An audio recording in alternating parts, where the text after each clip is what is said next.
Assalamualaikum warahmatullahi wabarakatuh. Perkenalkan, nama saya Sinta Melia, saya dari kelas 12 MIPA 2. Di video ini saya akan membahas soal-soal kimia. Saya akan menjelaskan soal nomor 27, yaitu unsur 11R dan unsur 16K dapat membentuk senyawa dengan rumus dan jenis ikatan berturut-turut. Langkah pertama, kita mencari konfigurasi elektron dari 11R, yaitu 2, 8, 1. Elektron valensi dari 11R yaitu 1. Untuk supaya stabil konfigurasi elektronnya, maka kita harus melepaskan satu elektron. Maka atom R memiliki ion 1+. Dan untuk mencari konfigurasi 16K yaitu 2, 8, 6. Elektron valensi dari 16K yaitu 6. Supaya stabil, maka kita harus menarik 2, maka menjadi atom K memiliki ion 2-. Untuk mencari rumus senyawanya,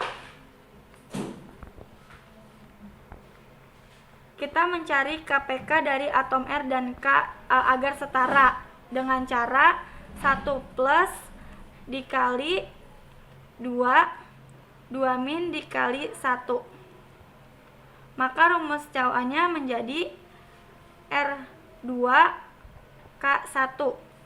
Nah, untuk jenis ikatannya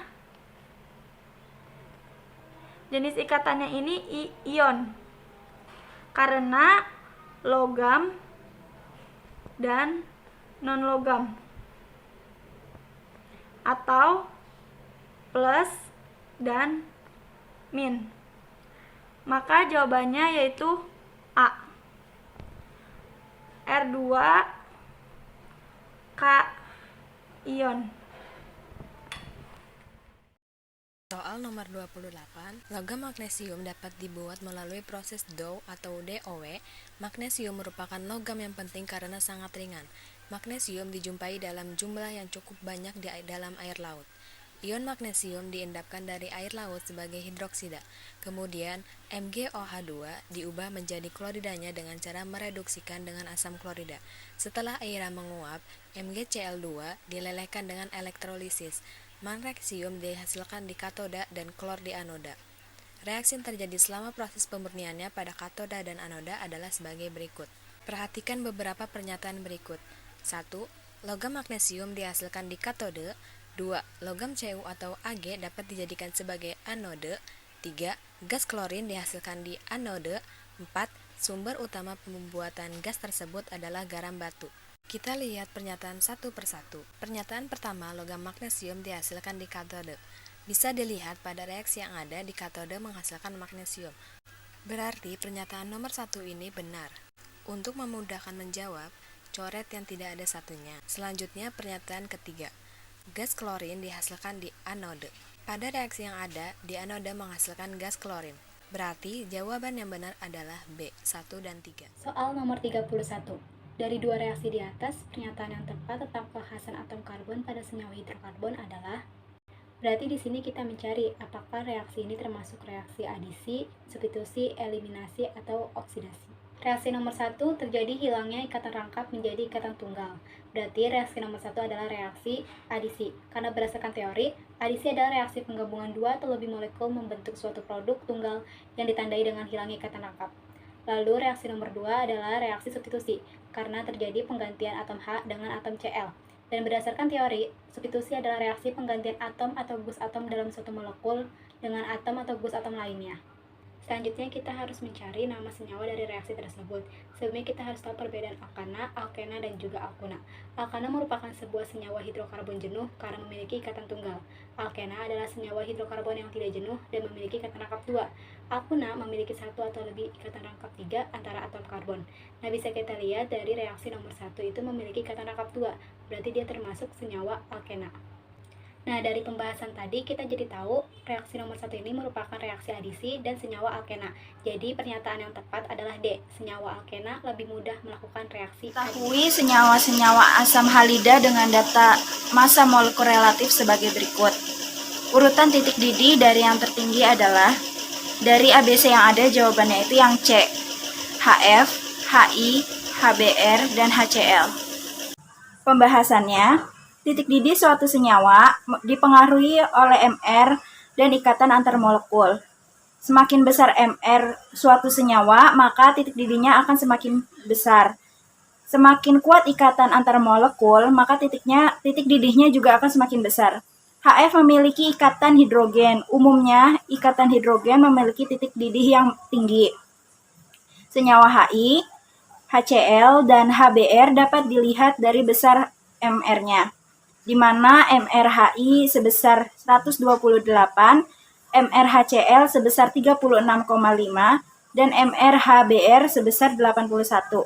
Sehingga dapat disimpulkan urutan titik didih yang tertinggi adalah HF, HI, HBr, dan HCl. Perhatikan tabel hasil uji karbohidrat berikut. Pasangan data yang berhubungan dengan tepat adalah, jawabannya adalah yang C. Pembahasannya yang pertama, sirup glukosa adalah cairan kental dan jernih dengan komponen utama glukosa yang diperoleh dari hidrolisis pati dengan cara kimia atau enzimatis. Berarti jenis karbohidrat yang diperoleh dari hidrolisis amilum dengan enzim adalah glukosa, bukan selulosa. Berarti opsi D salah. Selanjutnya untuk uji molis, jika menghasilkan merah ungu maka itu karbohidrat. Jika tidak menghasilkan merah ungu berarti bukan karbohidrat. Jadi untuk opsi B salah. Selanjutnya untuk uji Fehling digunakan untuk menunjukkan adanya gula pereduksi, yaitu fruktosa, glukosa, maltosa, dan laktosa. Reaksi positif ditunjukkan dengan adanya endapan Cu2O yang berwarna merah bata. Jadi opsi A dan E salah karena uji Fehling tidak menghasilkan ester dan jenis karbohidratnya tidak ada amilum dalam uji Fehling. Berarti jawabannya adalah yang C karena maltosa direaksikan dengan uji Fehling menghasilkan Cu2O atau tembaga satu oksida.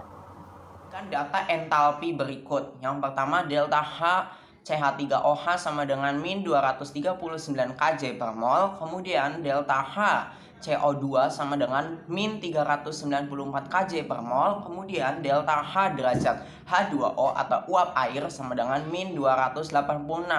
Entalpi pembakaran standar menurut pembakaran metanol menurut reaksi berikut adalah, nah, untuk menjawab soal ini kita perlu ingat rumus untuk mencari delta H. Untuk mencari delta H, rumusnya yaitu sama dengan delta H derajat produk dikurang delta H reaktan. Nah, kita cari dulu nih dengan sesuai dengan data yang tertera, ya berarti 2 dikali min 394 ditambah 4 dikali min 286 dikurang 2 dikali min 239 ditambah 30, hasilnya adalah min 882.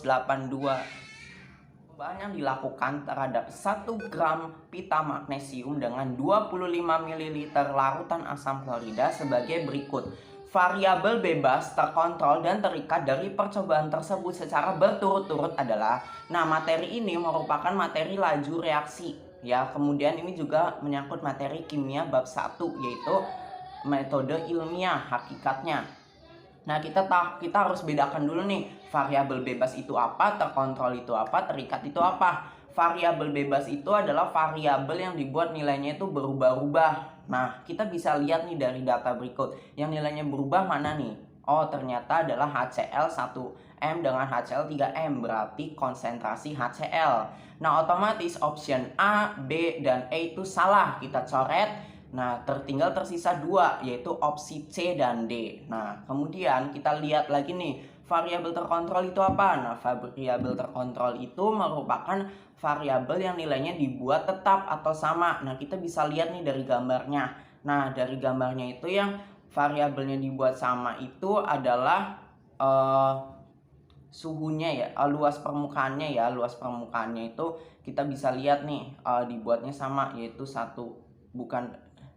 gram luas permukaan mg ya, 1 gram miligram sama 1 gram miligram. Nah berarti yang termasuk variabel terkontrolnya itu merupakan luas permukaan miligram ya. Berarti opsi C sama D nih cocok ya. Nah, tinggal terakhir nih variabel terikat.